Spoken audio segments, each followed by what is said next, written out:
Hello दोस्तों, कल हमारी जो फाइनेंस मिनिस्टर है निर्मला सीतारमण जी ने उन्होंने बजट पेश किया और हम जानते हैं कि जब भी बजट पेश होता है तो चाहे सरकारी हो या पीएसयू, इन दोनों को बहुत ज्यादा फायदा होता है।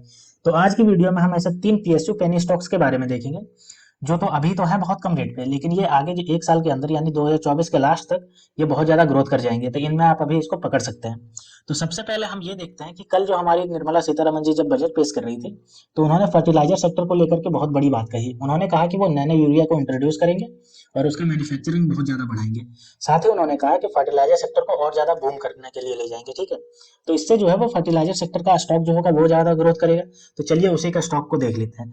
तो जो फर्टिलाइजर सेक्टर का स्टॉक जिसकी हम बात कर रहे हैं वो है आपका RCF यानी कि राष्ट्रीय केमिकल एंड फर्टिलाइजर लिमिटेड। ठीक है, तो चलिए इसका हम देख लेते हैं। तो इसका एक साल की अगर हम रिटर्न की देखें तो देखिए आपका 53.70% का एक साल का रिटर्न है और अभी जो इसका प्राइस चल रहा है वो 175.25 रुपीज चल रहा है। यानी कि अभी देखिए इसका जो प्राइस है वो 200 रुपये के अंदर ही है, यानी कि बहुत कम है अभी। ठीक है, तो आप इसमें इन्वेस्ट कर सकते हो। अगर इसके हम ग्राफ की देखें तो ये इसका ग्राफ देखिए जो है वो कैसे बढ़ा है। तो देखिए इसका ग्राफ जो है वो एक साल में कितना नीचे से कितना ऊपर चला गया, तो इसको भी अभी हम पकड़ सकते हैं। अब चलिए इसका फंडामेंटल को देख लेते हैं कि इसका फंडामेंटल कैसा है। तो ये रही उसकी पूरी लिस्ट। अगर हम इसका मार्केट कैप की बात करते हैं तो ये देखिए 9,588 करोड़ का मार्केट कैप है। पी रेशियो आपका देखिए 18.31 है। वहीं पीबी रेशियो अगर 2.04 है, यानी कि ज्यादा भी वैल्यू है नहीं इसका, यानी कि ये अभी बहुत कम दाम पे मिल रहा है। वहीं इंडस्ट्री पी की बात करें तो 24.41 है और इसका पी जो है वो 18.31 है, यानी कि ये इंडस्ट्री पी से भी अभी लो पे ट्रेड कर रहा है। डेप्ट टू इक्विटी अगर कहें तो 0.49 है, यानी कि डेप्ट भी इसमें है नहीं उतना जितना होना चाहिए। ठीक है, तो यानी कि एक बहुत अच्छा स्टॉक है। आरओई की बात करें तो ये देखिए 9.12% का ROE, return on investment. EPS की बात करें तो इसका देखिए 9.49 रुपीज जो है इसका ईपीएस है। डिविडेंड यील्ड भी, यानी कि ये डिविडेंड भी दे रहा है 3.05% का डिविडेंड है। बुक वैल्यू की बात करें तो 85.31 रुपया इसका बुक वैल्यू है। वहीं इसके फेस वैल्यू की बात करें तो फेस वैल्यू इसका 10 रुपया है। ठीक है, अब चलिए हम इसका फाइनेंशियल को देख लेते हैं कि इसका फाइनेंशियल कैसा है। तो ये रहा हमारे पास इसका एक साल के फाइनेंशियल का डेटा। तो यहाँ से हम समझते हैं 22 और 23 को देखते हैं। ठीक है, तो देखिए रिवेन्यू की अगर हम बात करेंगे तो ये रहा हमारे पास रिवेन्यू का डेटा। ठीक है, तो 2022 में इसका 12,949 करोड़ था जो 2023 में बढ़कर के 21,595 करोड़ पहुंच गया, यानी कि देखिए ये लगभग जो है वो दो गुना के आसपास पहुंच गया रिवेन्यू। प्रॉफिट की बात करें तो देखिए 2022 में इसका 702 करोड़ था जो 2023 में बढ़कर के 966 करोड़ हो गया, यानी कि रिवेन्यू भी इसका बहुत ज्यादा ग्रोथ हुआ है। नेटवर्थ की बात करें इसका तो 2022 में 3,882 करोड़ था जो 2023 में बढ़कर के 4,590 करोड़ हो गया, यानी कि इसका नेटवर्क भी बढ़ा है। तो इसका फाइनेंशियल हमें बहुत अच्छा पोजीशन इसको दे रहा है। ठीक है, अब कंपनी के बारे में हम देख लेते हैं कि कंपनी करती क्या है। तो ये देखिए कंपनी के बारे में लिखा हुआ है, Rashtriya chemicals and fertilizer limited is an India based fertilizer and chemical manufacturing company. The company manufactures urea complex fertilizer, bio fertilizer, micro nutrition, water soluble fertilizer, soil conditioning and range of industrial chemicals. यानी कि ये urea बनाती है, complex fertiliser बनाती है, bio fertiliser बनाती है, micro nutrition बनाती है, वाटर सोल्यूबल फर्टिलाइजर बनाती है, सॉइल कंडीशनिंग करती है और बहुत सारे इंडस्ट्रियल केमिकल्स बनाती है जो इंडस्ट्री में यूज होते हैं। ठीक है, तो कुल मिलाकर ये फर्टिलाइजर का ही काम करती है। अब चलिए हम देखते हैं इसके शेयर होल्डर पैटर्न्स को कि किसके किसके पास कितना शेयर है। ठीक है, ये हमारे पास उसकी पूरी डेटा आ गई। अब देखो इसमें से जो है प्रमोटर यानी कि जो गवर्नमेंट के पास है वो 75% का शेयर होल्डिंग है, यानी कि गवर्नमेंट इसमें अच्छा खासा अभी अपना डिसइन्वेस्टमेंट नहीं की है, जो कि बहुत गुड साइन है। रिटेल और अदर की बात करें तो 21.82% का है। वहीं अगर हम फॉरेन इन्वेस्टर की बात करें तो 2.92% का, यानी कि जो फॉरेन इन्वेस्टर है वो भी इसमें अपना जो है ट्रस्ट दिखा रहे हैं। तो ये जो आपका स्टॉक हो सकता है फर्टिलाइजर के लिए, ये आपका एक बहुत अच्छा पेनी स्टॉक हो सकता है। ठीक है, तो अब हमने फर्टिलाइजर को देख लिया, तो अब हम देखते हैं कि दूसरे नंबर का हमारे पास जो है कौन सा पेनी स्टॉक है। तो हम जान रहे हैं कि सरकार जो है वो बहुत ज्यादा रेलवे को डेवलपमेंट कर रही है, चाहे वंदे भारत ट्रेन हो, चाहे आपका ये रेलवे ट्रैक बिछाने का मामला हो, चाहे डेडिकेटेड फ्रेट कॉरिडोर बनाने का मामला हो, तो इन सबको लेकर के सरकार बहुत आगे है। ठीक है, तो उसी से रिलेटेड जो आपका ये पेनी स्टॉक है वो है आपका इरकॉन इंटरनेशनल। आपने नाम सुना होगा इरकॉन इंटरनेशनल की। अगर एक साल की बात करें तो ये देखिए एक साल में इसने 304.09% का, यानी कि लगभग 3 गुना पैसा बढ़ा दिया इसका। ठीक है, अभी जो है ट्रेड हो रहा है वो 232 रुपये के आसपास ट्रेड हो रहा है, जो कि बहुत लो है। ठीक है, इसके देखिए इसका जो पैटर्न बन रहा है, एक साल का जो पैटर्न बन रहा है, देखिए कितना नीचे से जाकर के कितना ऊपर उठ गया है तुरंत। अब चलिए हम देख लेते हैं इसके फंडामेंटल्स को देख लेते हैं, उसके बाद हम देखेंगे इसका फाइनेंशियल को। तो इसका जो फंडामेंटल है ये हमारे पास आ गई इसके फंडामेंटल। ठीक है, तो चलिए देखते हैं क्या करके। तो इसका जो फंडामेंटल हमें बता रहा है वो देखिए मार्केट कैप जो इसका है वो 21,500 करोड़ का मार्केट कैप है। ठीक है, वहीं अगर पीई की बात करें तो 24.29 इसका पीई है। पीवी रेशियो की बात करें तो 3.88 इसका पीवी रेशियो है। इंडस्ट्री पी की बात करें तो 34.86 है। ये देखिए यहाँ पे इसका इंडस्ट्री पी 34 है, लेकिन इसका जो अभी का पीई है वो 24 है, यानी कि ये सस्ते मिल रहा है और कंपनियों के मामले में। ठीक है, डेब्ट टू इक्विटी की बात करें तो देखिए डेब्ट टू इक्विटी जो इसका वो 0.3 यानी कि लगभग नेग्लिजिबल डेब्ट है, जिसकी वजह से ये बहुत अच्छा स्टॉक हो सकता है। आरओई की बात करें इसका तो 15.96% का आरओई है इसका, ठीक है, यानी कि हर साल ये 15% रिटर्न दे रही है। ईपीएस जो इसका 9.41 रुपया है। वहीं अगर डिविडेंड की बात करें तो 1.31% का इसका डिविडेंड भी है, यानी कि डिविडेंड भी देती है।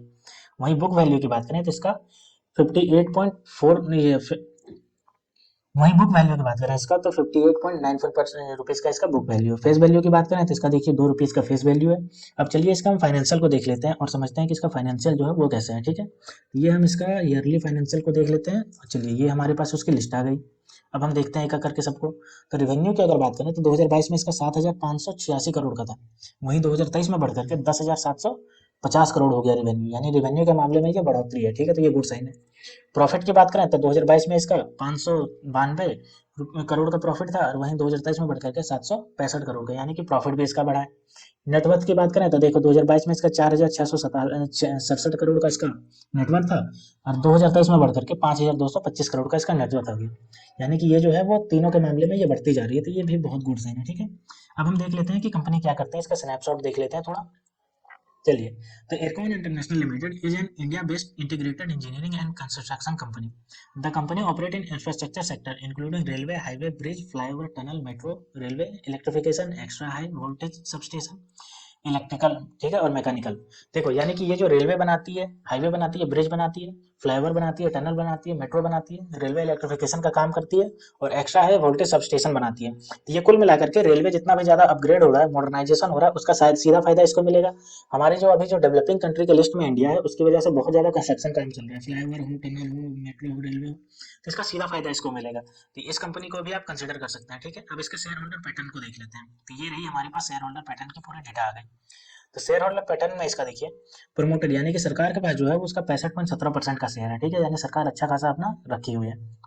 वहीं अगर रिटेल एंड अदर्स अदर्स की बात करें तो 29.93% का रिटेल अदर के पास है। वहीं फॉरेन इन्वेस्टर की बात करें तो 4.11% का फॉरेन इन्वेस्टर के पास है, यानी कि फॉरेन इन्वेस्टर भी इसमें ट्रस्ट दिखाए हुए, ठीक है।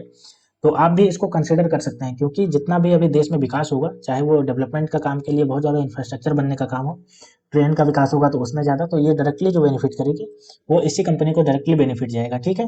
अब हमारे लिस्ट में जो तीसरे नंबर की कंपनी है वो पेनी स्टॉक है, आपका एनबीसीसी। तो हम देख रहे हैं कि इंडिया जो है वो बहुत ज़्यादा गरीबों को बाहर निकाल रहा है। तो गरीबी बाहर कैसे निकलेगी, तो उनको घर दे करके, उनको राशन दे करके।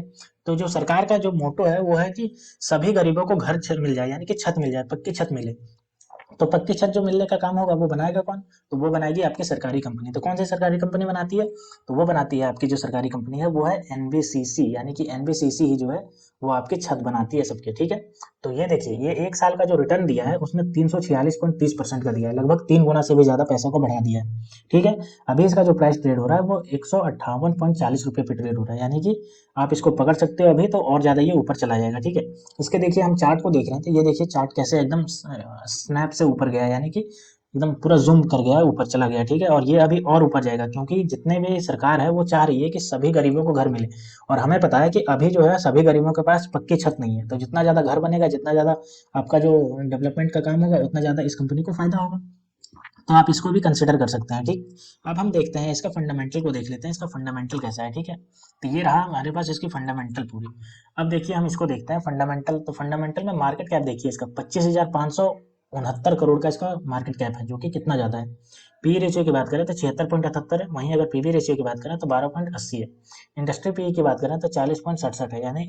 और अगर हम इसके डेप्ट टू इक्विटी की बात करें तो 0 है, यानी कि कोई डेप्ट नहीं है। तो ये सबसे अच्छा साइन है कि इसके ऊपर कोई डेप्ट नहीं है। आरओई की बात करें तो 20.83% का है, ठीक है, यानी कि कितना ज़्यादा है ये। ईपीएस की बात करें तो 1.85 है इसका रुपया। डिविडेंड यील्ड की बात करें तो 0.38% का डिविडेंड यील्ड है। बुक वैल्यू की बात करें तो 11.10 रुपया जो है वो बुक वैल्यू है। फेस वैल्यू की बात करें तो 1 रुपया इसका फेस वैल्यू है, ठीक है। अब हम इसका फाइनेंशियल को देख लेते हैं। तो इसका फाइनेंशियल हमें ये रहा, उसकी लिस्ट आ गई, ठीक है। इसके ईयरली फाइनेंशियल को हम देख लेते हैं और समझते हैं कि इसका फाइनेंशियल कहाँ स्टैंड कर रहा है। तो ये रही हमारे पास उसकी लिस्ट। अब देखिए इसमें जो फाइनेंशियल है, इसमें देखिए 2022 और 2023 को देखिए। तो रेवेन्यू की अगर बात करेंगे तो देखिए 2022 में इसका 7,885 करोड़ था, जो 2023 में बढ़कर के 8,961 करोड़ हो गया। वहीं अगर प्रॉफिट की बात करें तो 2022 में इसका 238 करोड़ था, वहीं 2023 में बढ़कर के 278 करोड़ हो गया। नेटवर्थ की अगर बात करें तो 2022 में इसका 1938 करोड़ था और 2023 में बढ़कर के 2124 करोड़ हो गया। ठीक है, तो यानी कि इसका फाइनेंशियल जो है वो बहुत अच्छा हमें बता रहा है कि इसका फाइनेंशियल जो है वो ग्रोथ ही करता जा रहा है। अब चलिए कंपनी के बारे में थोड़ा हम देख लेते हैं कि कंपनी क्या है। मैंने बता भी दिया है लेकिन फिर भी देख लेते हैं। NBCC limited is an India based company which provide value added services. The company operates through 3 segment. 3 segment में काम करती है। ठीक है, क्या-क्या करती है? Project management consultancy, real estate development and engineering procurement and construction. देखिए, यानी कि ये रियल एस्टेट यानी कि घर बनाने का काम करती है, डेवलपमेंट एंड इंजीनियरिंग का काम करती है। तो ये जो है वो सरकार के जितने भी डेवलपमेंट का काम होता है, चाहे घर देने वाले का काम होता है, तो उसका डायरेक्ट कॉन्ट्रैक्ट इसी को जाता है। तो इसका डायरेक्ट बेनिफिट इसको मिलेगा। ठीक है, अब हम देख लेते हैं इसके शेयर होल्डर पैटर्न को देख लेते हैं कि किसके किसके पास कितना शेयर है। ठीक है, तो ये रही हमारे पास लिस्ट आ गई। तो देखिए, शेयर होल्डर पैटर्न में आपको साफ दिख रहा है कि प्रोमोटर जो है वो सरकार के पास 61.75% का शेयर है। ठीक है, वहीं रिटेल ने अपना शेयर देखिए 23.42% ले रखा है, यानी कि उनको पता है रिटेलों को कि इसमें बहुत ज्यादा ग्रोथ देखने को मिलेगा। वहीं अगर अदर डोमेस्टिक इंस्टीट्यूशनल की बात करें तो 7.15% का उन्होंने ले रखा है, यानी कि उनको भी पता है, इसीलिए वो ट्रस्ट बनाए हुए हैं और अपना जो है वो बहुत ज्यादा लेकर के रखे हुए हैं। तो दोस्तों ये थे पीएसयू सेक्टर के 3 ऐसे पेनी स्टॉक्स जो अभी आपके जो है वो 200 रुपए के कम के अंदर ट्रेड कर रहे हैं, लेकिन इनका जो ग्रोथ देखने वाला है वो मल्टी बैगर रिटर्न देखने को मिलेगा। तो आप अभी इनमें इन्वेस्ट कर सकते हैं। अगले वीडियो में हम बात करेंगे कि ऐसे रेलवे के 3 पेनी स्टॉक्स के बारे में जो अभी 50 रुपए के नीचे ट्रेड कर रहे हैं और जो मल्टी बैगर रिटर्न देंगे। ठीक है, तो आपको वो वीडियो अगर आपके पास आसानी से पहुंच जाए इसके लिए आप सब्सक्राइब कर लीजिए। तो मिलते हैं दोस्तों अगले वीडियो में, तब तक के लिए स्टे ट्यून्ड। Thank you.